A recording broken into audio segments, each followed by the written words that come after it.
Good morning everybody. KD teaching point में आपका स्वागत है। दोस्तों, आप चाहे किसी भी कम्पिटिटिव एग्ज़ाम की तैयारी कर रहे हों, उसमें कोविड-19 अर्थात कोरोना वायरस से रिलेटेड क्वेश्चन ज़रूर आएंगे। फिर चाहे वह पुलिस का एग्ज़ाम हो, एसएससी का एग्ज़ाम हो, एचएसएससी का एग्ज़ाम हो या फिर कोई भी क्विज कॉन्टेस्ट हो, कोविड-19 के क्वेश्चंस आने की संभावना 101% है। तो इसी को ध्यान में रखते हुए हमने यहाँ पर कुछ क्वेश्चंस के बारे में जिक्र किया है। तो बने रहिए अंत तक और जानिए कोविड-19 के मोस्ट इम्पोर्टेंट क्वेश्चन आंसर्स के बारे में। कोरोना वायरस से बचाव हेतु गूगल ने कौन सी वेबसाइट बनाई है? 4 ऑप्शन आपको दिए गए हैं। पहला है google.com/covid19, google.coronavirus, google.covid19, www.coronavirus। तो जो गूगल ने वेबसाइट तैयार की है वह है आपकी google.com/covid19, यानी कि आपका जो फर्स्ट ऑप्शन है वह आपका आंसर होगा।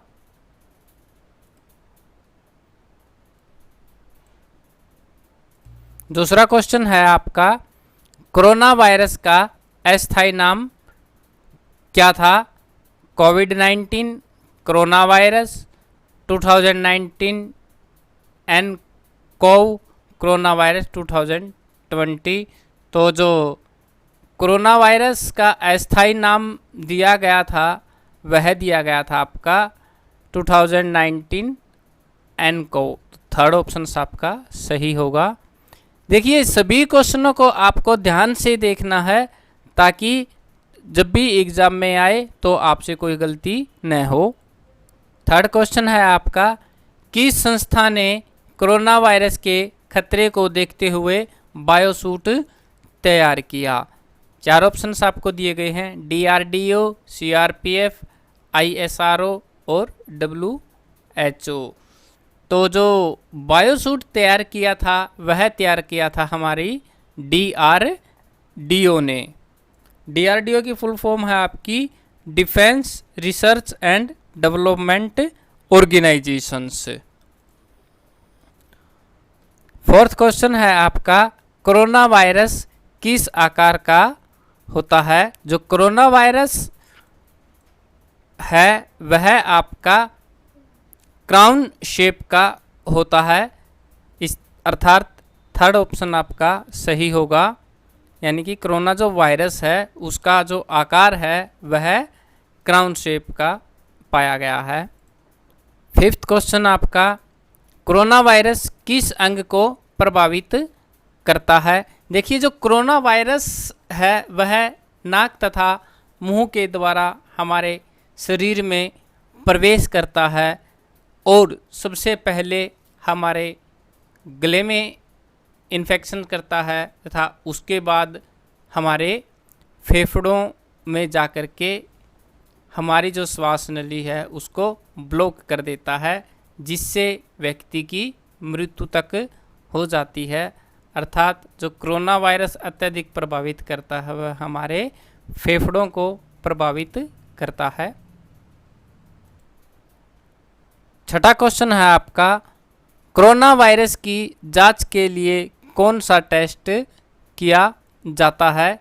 नंबर 1 है TR-PCR, नंबर 2 है आपका RT-PCR, थर्ड है आपका PPE किट और फोर्थ आपका PP-PCR। तो कोरोना वायरस की जांच के लिए जो टेस्ट किया जाता है वह होता है आपका RT-PCR। RT-PCR की फुल फॉर्म भी आपसे एग्जाम में पूछी जा सकती है। तो RT-PCR की फुल फॉर्म है reverse transcriptase polymerase chain reaction. दोबारा से रिपीट करता हूं मैं, reverse transcriptase polymerase chain reaction RT-PCR की फुल फॉर्म है। 7th क्वेश्चन है आपका, कोरोना वायरस का नाम किस भाषा से उत्पन्न हुआ है? First English, second Latin, third Urdu और फोर्थ आपका हिंदी। जो कोरोना वायरस का नाम पड़ा है वह लैटिन भाषा से पड़ा है। किस भाषा से पड़ा है? लैटिन भाषा से। सभी क्वेश्चनों को ध्यान से देखें। 8वां क्वेश्चन है आपका, कोरोना वायरस जहां से फैला उस देश के प्रधानमंत्री का क्या नाम है? आप सब जानते हैं कि कोरोना वायरस दिसंबर 2019 में चीन के वुहान शहर से फैला था। तो चीन के जो प्रधानमंत्री हैं उनका नाम है ली क्विंग। ध्यान रखेंगे, जो चीन के प्रधानमंत्री हैं वो हैं हमारे ली क्विंग। थर्ड ऑप्शन आपका सही होगा। 9th क्वेश्चन आपका, क्वारंटाइन मोबाइल ऐप किसने लॉन्च की? आईआईटी दिल्ली, आरोग्य सेतु, उपरोक्त दोनों और आईआईटी बॉम्बे। जो क्वारंटाइन मोबाइल ऐप थी वह शुरू की थी आपकी आईआईटी बॉम्बे ने। तो फोर्थ जो आपका ऑप्शन है वह आपका सही होगा। नेक्स्ट क्वेश्चन है आपका, कोरोना वायरस के कारण किस चैंपियनशिप को 2022 तक स्थगित कर दिया गया है?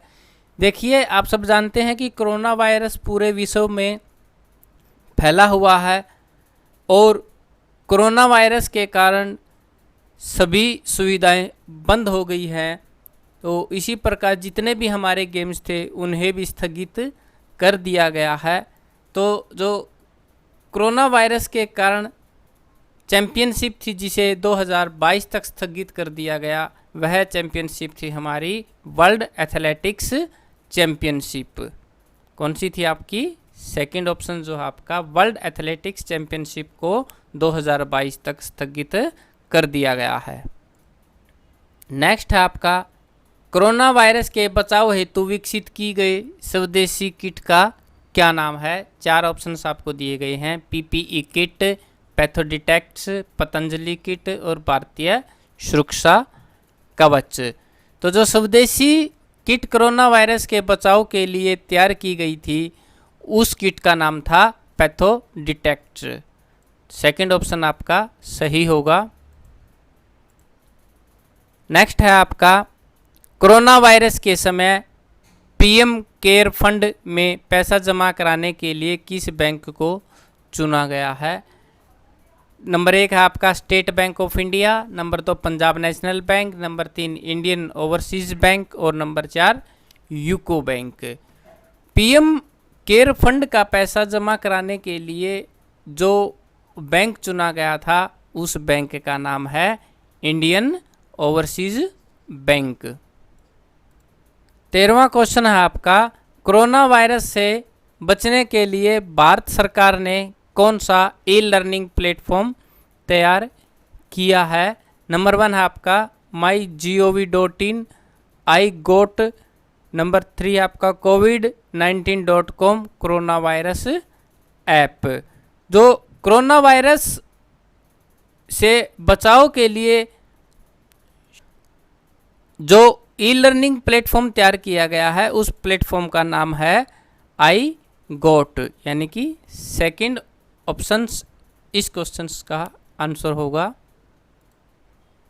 नेक्स्ट है आपका, SOP is an applicable to contain the कोविड-19 crisis, it's full form is, यानी कि SOP जो कोविड-19 क्राइसिस में काम आने वाले उसकी फुल फॉर्म क्या है? नंबर 1 आपकी स्टैंडर्ड ऑपरेशंस प्लान, नंबर 2 है स्टैंडर्ड ऑपरेशन प्रोग्राम्ड, थर्ड आपका स्टैंडर्ड ऑपरेटिंग प्रोसीड्यूर और फोर्थ आपका स्टैंडर्ड ऑपरेशन प्रोसीड्यूरमेंट।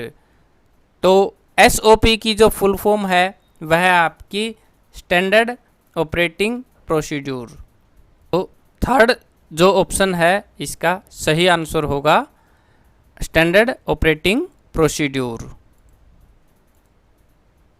नेक्स्ट है आपका, व्हाट इज N95? N95 क्या है? नंबर 1 आपका स्टैंडर्डाइज फेस मास्क, नंबर 2 है आपका स्टैंडर्ड कोविड-19 ट्रीटमेंट, नंबर 3 आपका national highway 95, none of the above.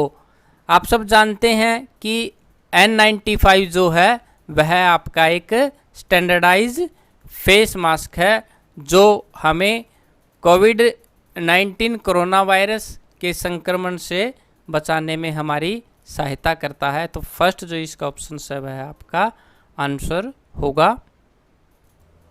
WHO के अनुसार जून माह में कोरोना का वैश्विक स्थिति आना तय है जो एक लंबे समय तक मानव नियंत्रण से परे रहेगा, इसलिए स्वयं को सुरक्षित रखने के लिए WHO के गाइडलाइन का पालन करें। देखिए अब लगभग जो लॉकडाउन है समाप्त हो गया है और आप सब जानते हैं कि जैसे ही लॉकडाउन समाप्त हुआ है दिन प्रतिदिन जो कोविड-19 कोरोना वायरस के केसेस हैं काफ़ी बढ़ गए हैं और अब हर गांव में यह महामारी फैल चुकी है। तो इसके बचाव के लिए WHO ने हमें कुछ गाइडलाइंस दी हैं, यदि हम उसका अच्छे से पालन करें तो हम इस महामारी से छुटकारा पा सकते हैं। वह जो गाइडलाइन हमें दी गई हैं वो हैं, नंबर 1 कोई भी खाली पेट न रहे, अर्थात हमें इस महामारी में कभी भी व्रत वगैरह नहीं करने हैं। नंबर 2 है उपवास न करें, रोज़ाना 1 घंटा धूप जरूर लें क्योंकि ज़्यादा टेम्परेचर में जो यह कोविड-19 वायरस है यह कमज़ोर पड़ जाता है। AC का प्रयोग बिल्कुल भी नहीं करना है। गर्म पानी पिए, गले को गीला रखें, अर्थात दिन में हमें 4 से 5 लीटर तक पानी पीने की कोशिश करनी है और कोशिश करनी है कि वह पानी गर्म हो। चाय में अदरक डालकर पिए, आधा चम्मच सौंठ हर सब्जी में पकाते हुए डालें, सरसों का तेल नाक में ज़रूर डालें ताकि वायरस जो है यहीं पर चिपका रहे, अर्थात श्वास नली के अंदर न जा सके। घर में कपूर और लौंग डालकर धुनी दें। रात को दही का सेवन न करें। फलों में ज़्यादा से ज़्यादा संतरा खाएं, अर्थात जितने भी खट्टे फल हैं जैसे संतरा है, आम है, नींबू है, इनका हमें सेवन करना चाहिए। बच्चों को और खुद भी रात को 1-1 कप हल्दी का दूध हमें ज़रूर पीना चाहिए क्योंकि हल्दी का दूध हमारे इम्यूनिटी सिस्टम को बढ़ाता है जो कि कोरोना वायरस से लड़ने में हमारी मदद करता है। 13वां बिंदु है आपका, सभी बार बार हाथ को साबुन से कम 20 सेकंड तक ज़रूर धोएं और सोशल डिस्टेंसिंग का पालन हमें ज़रूर करना चाहिए, अर्थात जब भी हम घर से बाहर निकलें तो हमें मास्क का प्रयोग ज़रूर करना है। और लास्ट आपका, जो भी हम मास्क का प्रयोग करें उसको उतारते समय हमें फ्रंट से नहीं उतारना, उसको हमें इसकी जो डोरी है उससे उतार करके हमें इसे वॉशरूम में जा कर के इसको अल्कोहल बेस्ड सैनिटाइज़र से इसको वॉश कर लेना चाहिए, या फिर यदि डिस्पोजेबल मास्क है तो उसे हमें डस्टबिन में तुरंत डाल देना चाहिए। और यदि हम घर से बाहर से आए हैं तो सबसे पहले हमें अपने चप्पलों को बाहर निकाल देना चाहिए और एंट्री करते ही हमें वॉशरूम में जा कर के अपने कपड़े चेंज करना चाहिए और हमें अच्छे से स्नान करना चाहिए। यदि हम इन सभी चीज़ों को ध्यान में रखेंगे तो ज़रूर हम कोविड-19 जैसी महामारी का सामना कर पाएंगे। उम्मीद है आप सबको कोविड-19 से रिलेटेड सभी क्वेश्चन अच्छे से समझ में आ गए होंगे। कोविड-19 से रिलेटेड हमने और भी क्वेश्चंस बना रखे हैं, उनका लिंक मैं डिस्क्रिप्शन में डाल दूंगा, वहां से आप इन क्वेश्चनों को रिवाइज कर सकते हैं और अपनी परीक्षा में बेहतरीन अंक प्राप्त कर सकते हैं। इन्हीं उम्मीद के साथ हम आज की इस वीडियो को विराम देते हैं। यदि आपको हमारा चैनल अच्छा लगता है तो हमारे चैनल को लाइक कीजिए, इसे अपने दोस्तों के साथ शेयर कीजिए, और यदि आप चैनल पर नए हैं तो हमारे चैनल केडी टीचिंग पॉइंट को सब्सक्राइब ज़रूर कीजिए। Thank you.